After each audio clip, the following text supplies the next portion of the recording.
इस कहानी की लेखिका है सोनिया सैनी, जिन जापान में रहती थी और क्लिनिकल साइकोलॉजी में रिसर्च कर रही थी। एक दिन उसे फॉरेस्ट के बारे में पता चला।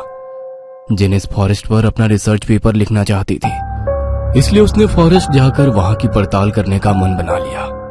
वो जानना चाहती थी कि आखिर ऐसे कौन से फैक्टर हैं जो इतने सारे लोगों ने के लिए उसी जगह को चुना। साथ ही साथ वो जंगल के बारे में लोगों के मन में बैठी पैरानॉर्मल एक्टिविटीज वाली बात भी निकालना चाहती थी।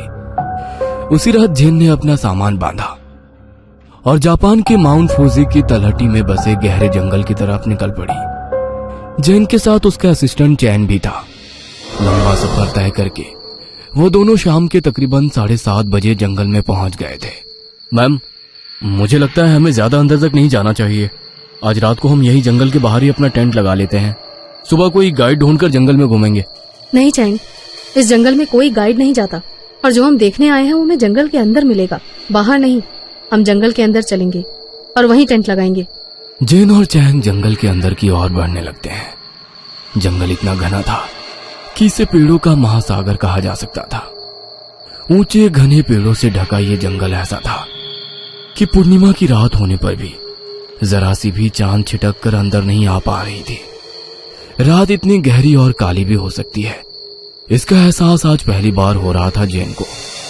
इस घने जंगल में कहीं रास्ता भटक कर वो दोनों खो ना जाए, इसलिए जैन अपने साथ कई सारे डिवाइस जैसे मोबाइल, कैमरा, वॉइस रिकॉर्डर और मैग्नेटिक कंपास भी लेकर आई थी। जंगल के अंदर कोई सुरक्षित सी जगह देखने में उन्हें तकरीबन 2 घंटे लगे।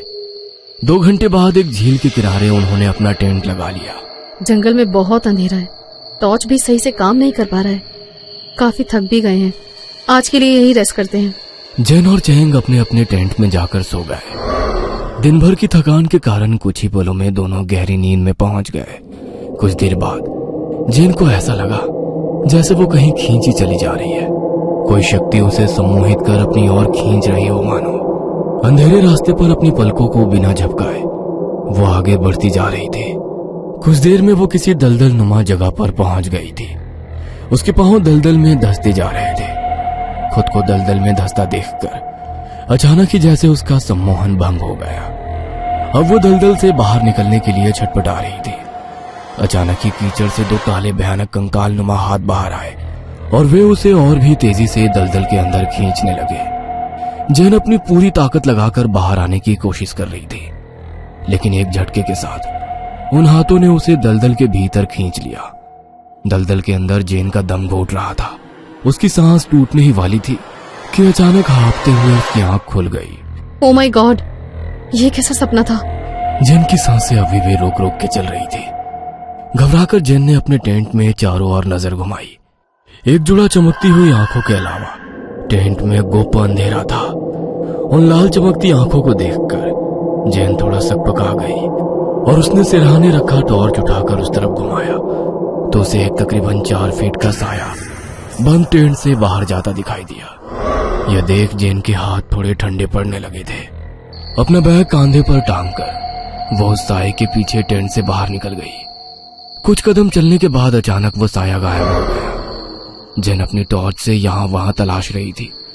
तभी एकाएक उसकी टॉर्च ऊपर पेड़ की तरफ गई। पेड़ के ऊपर एक छोटा बच्चा टांगे लटकाए बहुत ही गुस्से में उसकी ओर देख रहा था। बच्चे का पूरा चेहरा सफेद और निष्प्राण था। होठ नीले और आंखें अंदर को धसी हुई थी। जैन की नजर उससे टकराते ही वो बच्चा सीधा जैन के सीने पर कूद गया। जैन के मुंह से एक जोरदार चीख निकली और वो अपने टेंट में चौंक कर उठ बैठी। उसकी चीख सुनकर चैंग भी अपने टेंट से दौड़ता हुआ उसकी तरफ आ गया। क्या हुआ मैम, आप ठीक तो हैं? कहीं गई थी क्या आप? मुझे बुला लिया होता। नहीं चैंग, मैं तो अपने टेंट में सो रही थी। पहले मैंने सपना देखा कि मैं किसी दलदल में डूब गई हूँ। आँख खुली तो मेरे सामने एक छोटे बच्चे का साया खड़ा मुझे घूर रहा था। एक मिनट, क्या कहा आपने? आप सपना देख रही थी तो फिर आपका पूरा ड्रेस कीचड़ में कैसे सना हुआ है? मैम, आप सपना नहीं देख रही थी, आप सच में दलदल में ही थी। अपने कपड़े देख जैन को अपनी आंखों पर यकीन नहीं हो रहा था। चैंग, कुछ तो है इस जंगल में। मैं सपना देख रही हूँ, मुझे विंग्स दिखाई पड़ रहे हैं। ये सच में मैं वहां पहुंच गई थी। ये जो भी कुछ है, इसने मुझे अंदर तक हिला दिया है। आप आराम कीजिए मैम, थोड़ा भी अजीब दिखाई दे तो मुझे आवाज लगा देना। वैसे भी सवेरा होने में कुछ ही समय बाकी है, उसके बाद शायद सब नॉर्मल हो जाएगा। चैंग की बात सुनकर जैन आंखें बंद कर कर लेट गई। जैन को फिर से कुछ दिखाई देने लगा। भयंकर सूखा पड़ रहा है, ना पीने का पानी मिल पा रहा है, ना खाने को भोजन। तुम अपनी जिंदगी जी चुके हो, अब तुम्हारा पेट भर पाना मेरे लिए संभव नहीं है। इस बुढ़ापे में मैं कहाँ जाऊंगा? मेरे साथ ऐसा मत करो बेटा। तुम अकेले नहीं जाओगे, गांव के सारे बूढ़े एक साथ जंगल जाएंगे। वहाँ पर जो भी रूखा सूखा मिले उसी से तुम अपना गुजारा करना। थक चुके हैं हम तुम्हारा बोझ उठाते उठाते। नहीं नहीं, वो तो घना जंगल है, उसमें कोई जंगली जानवर भी नहीं है, वहाँ कोई जीवित नहीं रह सकता। उनकी दर्द भरी पुकार को नजरअंदाज करके गांव के लोग बूढ़ों को एक साथ जंगल में छोड़ देते हैं। इस जंगल का ना अंत समझ में आता था ना आदि। वे सभी भूखे प्यासे दिन महीने हफ्तों तक यहाँ वहाँ भटकते रहे। ना उन्हें खाने को कुछ मिला, ना बाहर आने का कोई रास्ता समझ आया। इन्हीं पेड़ों के आगे पीछे घूमते हुए रोते बिलखते उन्होंने एक एक करके अपने प्राण त्याग दिए। मैम उठिए, सुबह हो गई। चैंग, ये फॉरेस्ट मुझसे बात कर रहा है। ये क्या कह रही हो आप?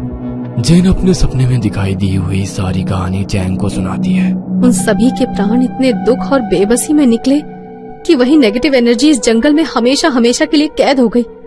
अब समझ आया कि ये जंगल कसर्ड क्यों है। सुबह तो हो गई है, लेकिन यहाँ तो सूरज की रोशनी भी सही से नहीं पहुँच रही है। दिन में भी जंगल में इतना अंधेरा है, इस जंगल की खामोशी अब मुझे भी डरा रही है। एक भी जानवर नहीं है यहाँ, इतना सन्नाटा है कि अपनी सांसें भी धौंकनी सी महसूस हो रही है। कुछ अजीब सी मनहूसियत है इस जंगल में। अपनी टॉर्च उठा लो और चलो मेरे साथ, आगे बढ़ते हैं। वो दोनों जंगल में आगे बढ़ने लगे। बीच बीच में उन्हें पेड़ों पर एक वार्निंग लिखी हुई दिखाई देने लगी, डोंट लीव द पाथ।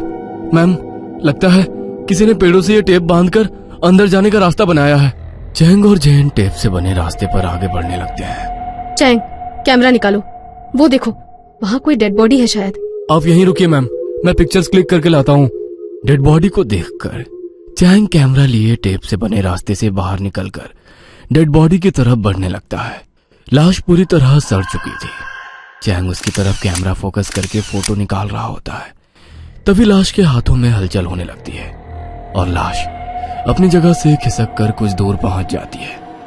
इससे पहले कि चैंग कुछ समझ पाता, लाश का गला सड़ा सा हाथ उसके पैरों को खींचकर उसे तेजी से घसीट कर ले जाता है। चैंग की चीख और पत्तों पर चैंग के घसीटने की आवाज सुनकर जैन घबरा जाती है और चैंग की आवाज की दिशा में भागने लगती है। इस तरफ पेड़ ही पेड़ थे, कहीं कोई रास्ता दिखाई नहीं पड़ रहा था। एक जगह पर रुककर जैन अपना माथा पकड़कर जोर से चैंग को पुकारती है। अगले ही पल उसके कानों में एक धीमी सी आवाज गूंजती है। जैन घबराकर पलटकर देखती है तो उसके ठीक सामने वही सड़ी गली लाश अपने पैरों पर खड़ी हुई थी। लाश के शरीर का मांस लगभग गल चुका था, जगह जगह से उसकी हड्डियां नजर आ रही थी। लाश जैन का गला दबाने के लिए हाथ उसकी ओर बढ़ाती है, लेकिन जैन उसका हाथ झटककर तेजी से दूसरी दिशा में भागने लगती है। भागते भागते जैन एक बड़े से पेड़ के पीछे पहुंच जाती है। वहां उसे पेड़ की ऊंट में छिपा हुआ चैंग दिखाई देता है। चैंग, तुम यहाँ? ओह थैंक गॉड, तुम ठीक हो। यहाँ कोई है, बोलो मत, चलो मेरे साथ। जैन हैरानी से चैंग के पीछे पीछे चलने लगती है। मुझे कहाँ लेकर जा रहे हो? क्या हुआ? सच दिखाने। क्या क्या बोल रहे हो? कैसा सच? कुछ दूर चलने के बाद जैन के सामने वही कीचड़ से भरा दलदल था जो उसने सपने में देखा था। ये तो वही जगह है जहाँ मैं सपने में आई थी। चैंग, क्या दिखाने लाए हो यहाँ? तुम्हें हो क्या गया है? अचानक जैन को सैकड़ों आवाजें एक साथ सुनाई देने लगती है। रोने, चीखने, चिल्लाने की आवाजें। जैन अपने कानों पर हाथ रखकर जोर से चिल्लाती है। बस करो, बंद करो ये सब, मैं पागल हो जाऊंगी। जैन के इतना कहते ही आवाजें एकदम से बंद हो जाती है। तभी जैन की नजर कुछ दूरी पर पड़े हुए चैंग के डेड बॉडी पर जाती है। चैंग, तुम तो मेरे सामने खड़े हो। फिर इतना कहकर जैसे ही जैन चैंग की ओर देखती है, चैंग का चेहरा बिगड़ने लगता है। उसकी गर्दन कड़क की आवाज के साथ दूसरी दिशा में घूम जाती है। हाथ पैर भी एक एक करके अपनी जगह पर ही मुड़ जाते हैं। पूरे शरीर पर जगह जगह कटे के निशान दिखाई देने लगते हैं। जैन को देखकर वो भयानक सी आवाज में हंसने लगता है। जैन का पूरा शरीर पसीने से भीग गया था। डर से उसकी सांसें उखड़ने लगी थी। वह तेजी से वहां से भागकर जंगल में और अंदर पहुंच जाती है। मैं क्या करूं? किसी को मदद के लिए बुलाती हूँ। हाँ, यही सही होगा। जैन अपना मोबाइल निकालती है, लेकिन मोबाइल में कोई नेटवर्क नहीं था। वो बार बार लगातार अपना फोन ट्राई करती रहती है, लेकिन मोबाइल में नेटवर्क का नामो निशान भी नहीं था। थक कर वो अपना फोन जमीन पर पटक देती है। फिर से शाम घिरने लगी थी। जैन की हिम्मत अब जवाब दे रही थी। जैन को पता भी नहीं था कि वो अपने टेंट से कितना दूर है। बाहर निकलने का कोई रास्ता समझ नहीं आ रहा था। जैन अपना मैग्नेटिक कंपास निकालकर उससे रास्ता पता करने की कोशिश करने लगती है, लेकिन कंपास की सुई अपनी जगह कंपन करती रहती है और थोड़ी देर में टूटकर गिर पड़ती है। थक गई हूँ मैं भागते हुए। थक गई हूँ। क्या करूँ मैं? God please help me. Jain अपना वीडियो रिकॉर्ड कर कैमरा जूम करके वीडियो बनाने लगती है। शायद कुछ ऐसा दिखाई दे जिससे बाहर निकलने का रास्ता मिल जाए। और चारों ओर कैमरा घुमाकर हर दिशा की वीडियो रिकॉर्ड कर लेती है और उसे सावधानी से देखने लगती है।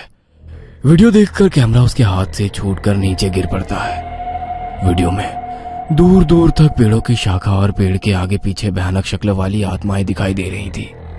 तभी जैन के कानों में फुसफुसाने की आवाज आती है और तेज हवा का झोंका उसके बाल हवा में उड़ा देता है।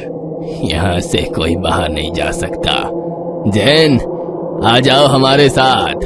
नहीं, छोड़ दो मुझे, छोड़ दो।